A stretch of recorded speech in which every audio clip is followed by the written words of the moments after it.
Bonjour, le cours qu'on fera Be'ezrat Hashem ensemble, c'est sur Parashat Vayeshev. On a dit dans le cours précédent que Avraham, Yitzhak Avinu et Yaakov Avinu, toutes les épreuves qu'ils ont eues, ils nous ont tracé la route pour nous, Be'ezrat Hashem, jusqu'à la venue de Mashiach Bekarov. Dans le cours précédent, j'ai ramené quelques histoires de Gemara Gittin, de Midrashim, toutes les épreuves, les histoires connues qu'on a eues pour expliquer d'où on a eu tous ces kochot, tous ces efforts pour pouvoir traverser ça. On continue ici pour voir encore un midrash de Echa Rabba, Perek Bet, Pasuk Yudalet, c'est marqué là-bas, au moment que on a eu aussi une épreuve là-bas, et d'où on a eu des kochot pour pouvoir traverser cette épreuve. Là-bas, c'est rapporté dans Echa Rabba, au moment que Nebuchadnezzar, il a conquis Yerushalayim, il est resté là-bas pendant quelques mois, il a ordonné que personne rentra dans sa chambre sans toquer à la porte. Comme ça, et personne ne pouvait rentrer sans toquer. Mais Tzidkiyahu, lui, comme il était proche à Nebuchadnezzar, il pouvait rentrer, mais pas dans sa chambre sans toquer. Même Tzidkiyahu, il fallait qu'il toque. Et là-bas, la Gemara raconte qu'un jour, Tzidkiyahu, il est rentré dans sa chambre de Nebuchadnezzar sans toquer. Et il a trouvé Nebuchadnezzar en train de faire quoi? Un lapin vivant en train de lui manger. Directement, le lapin, il est vivant.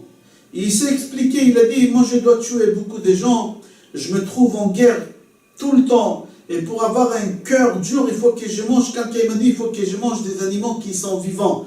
Ça me donne beaucoup des efforts pour... Ok, Tzidkiyahu, il a vu ça. Nebuchadnezzar, il lui a expliqué pourquoi il a fait ça, mais il a dit, tu es passible de mort, pour que tu racontes à personne, je vais te couper la tête tout de suite ici. Tzidkiyahu Amelech, il a dit, regarde chez nous les Juifs, quand on fait un serment, quand on jure, on est obligé de le respecter. Je vais te jurer que ça ne sortira pas d'ici. Alors Nebuchadnezzar, il a cru, il a dit d'accord, fais le serment, il lui a ramené un Sefer Torah, il a mis la main, il a juré. Tzidkiyahu, il n'a pas pu garder cette histoire. Et en plus, Nebuchadnezzar, il a quitté Yerushalayim, alors à tel point qu'il n'a pas pu garder ça, il est presque tombé malade. Il est parti voir Chachamim pour leur demander qu'est-ce qu'il faut faire. Chachamim lui ont dit c'est simple, il faut faire Atarat Nedarim, annulation des vœux, comme on fait veille de Rosh Hashanah et veille de Kippour. Et au moment que tu vas faire l'annulation des vœux, alors qu'est-ce que tu lui as promis, alors ça sera annulé, et tu pourras raconter qu'est-ce que tu veux raconter. Et lui, il a fait ça, et tout de suite il est parti chez les Sanhedrin, il leur a raconté qu'est-ce qu'il a vu. Un jour, Nebuchadnezzar, il a entendu que l'histoire a été dévoilée. Il a rattrapé les Sanhedrin. Il a compris que c'est les Sanhedrin, ils ont autorisé à Chizkiyahu. Là-bas, la Gemara, elle raconte qu'il a attrapé les Sanhedrin. Il a vu que c'était des gens très très chachamim. Il les a fait tous s'asseoir sur des chaises en or, sur des chaises énormes en or, et il a commencé à leur dire, expliquez-moi la Torah, depuis Bereshit jusqu'à la fin. Ils ont commencé à lui expliquer. Au moment qu'ils sont arrivés au Nedarim, ils lui ont dit, au moment que quelqu'un fait un Neder, on peut faire l'annulation de vœux. Alors lui, il leur a dit, alors c'est vous qui vous avez autorisé à Chizkiyahu? Ils n'ont pas pu mentir, ils lui ont dit oui. Il les a tous tués. Tous les Sanhedrin, il les a tués. Les autres Chachamim, il a tué les Sanhedrin, les autres Chachamim de Yerushalayim, ils ont eu peur que Nebuchadnezzar, il va venir aussi les tuer. Et ils ont eu qu'il va détruire le Beth Amikdash. Tout de suite, ils ont mis des cendres sur leur tête pour rappeler les cendres d'Yitzhak sur les sacrifices et le cendre d'Avraham Avinu qu'il a dit Afar va efer anochi. Et mis à part ça aussi, ils se sont habillés avec des sacs. C'est des sacs comme les sacs des patates de l'époque. Ils s'habillaient comme ça, ça fait hériter la peau, ça fait souffrir. Et celui qui était à l'époque endeuillé sur le Beth Amikdash ou sur n'importe quoi, il s'est habillé avec des gros sacs, des patates de l'époque, l'épée, les marrons. Et ils ont voulu rappeler quoi? Ils ont voulu rappeler à Kadosh Baruch Hu, mis à part Avraham, Yitzhak, ils ont voulu rappeler aussi le mérite de Yaakov Avinu, comme c'est marqué, Vayasem sak bemotnav. Au moment que Yaakov il a perdu son fils Yosef, parce qu'il a été vendu, il a cru qu'il est mort, c'est marqué qu'il s'est habillé avec ce sac-là. Eux, ils ont pris ce sac-là, ils se sont habillés avec, pour rappeler à Kadosh Baruch Hu, Yaakov, notre père, Yitzhak, les cendres, et Avraham, qui a dit, Afar va'efer anochi. Le Beth Alevi pose une question, il dit, de tous les mérites que Yaakov a, ces gens-là, ils n'ont pas trouvé autre chose que ce sac-là que Yaakov il a mis. Yaakov il a fait beaucoup d'autres choses, il pouvait aussi faire autre chose. Pourquoi ce sac-là? Il répond le Beth Alevi qu'en réalité, Yaakov il n'était pas endeuillé uniquement sur la disparition de Yosef. Il a été en deuil pour nous aussi. Pour toutes les épreuves que nous on aura, il nous a tracé la route, Yaakov. Alors eux, tout de suite, ils ont mis l'habit de Yaakov sur eux, ce sac-là, pour rappeler à Kadosh Baruch Hu, Yaakov déjà nous a préparé cette route. Il faut qu'on arrive à surmonter cette épreuve. Yaakov aussi, il était en deuil. Pourquoi? Pour la simple raison qu'il savait qu'il doit ramener les 12 enfants, les 12 tribus au monde. Et là, Yosef, il est mort. Il a cru que Yosef, il est mort. Alors il y en a 11. Il n'y a pas 12. Alors il était en deuil aussi parce qu'il a raté.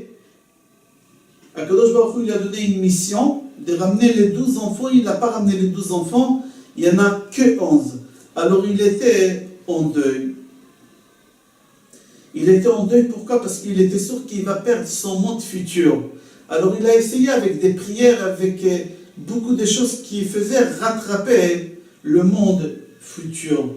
Là-bas, la Midrash dit que pendant 22 ans, jusqu'à qu'il a dévoilé Yosef, il était en deuil. Jusqu'à qu'il a découvert que Yosef, il n'est pas mort, il était en deuil. On pose la question, pourquoi Yaakov, il n'a pas épousé une autre femme pour faire le 3e enfant? Il n'a qu'à prendre une autre femme et faire un enfant avec, et comme ça, il a les 12 tribus.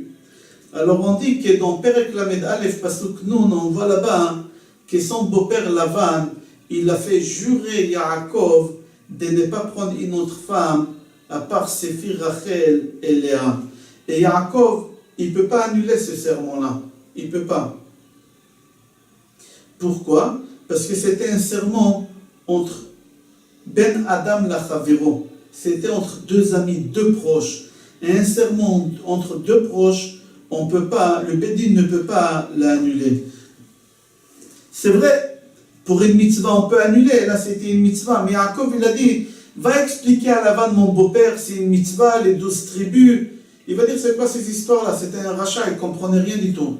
Yaakov, il n'a pas voulu faire Chilul Hashem. Il a préféré de perdre l'Olam Haba et de ne pas faire Chas V'Shalom, Chilul Hashem. On dit que cette épreuve de Yaakov, elle était beaucoup plus dure que les 22 ans de disparition de Yosef qu'il a cru qu'il est mort. Et encore, il y en a, le Beth Alevi dit que c'était encore beaucoup plus dur que la Hakeda. Ne pas avoir le 12e enfant et ne pas pouvoir prendre une autre femme pour faire le 12e enfant, le Beth Alevi dit que c'était encore beaucoup plus dur que le sacrifice, l'épreuve des sacrifices. Pour cela, les Chachamim, avec l'histoire de tout à l'heure que Nebuchadnezzar il a tué tous les Sanhedrin, Chachamim, ils ont pris ce sac-là. Pourquoi ils ont pris ce sac-là?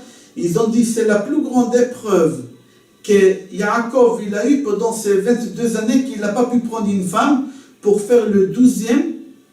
Et comme c'était la plus grande épreuve, pendant 22 ans il a porté ce sac-là, alors ils ont pris ce sac pour rappeler à Kadosh Baruch Hu.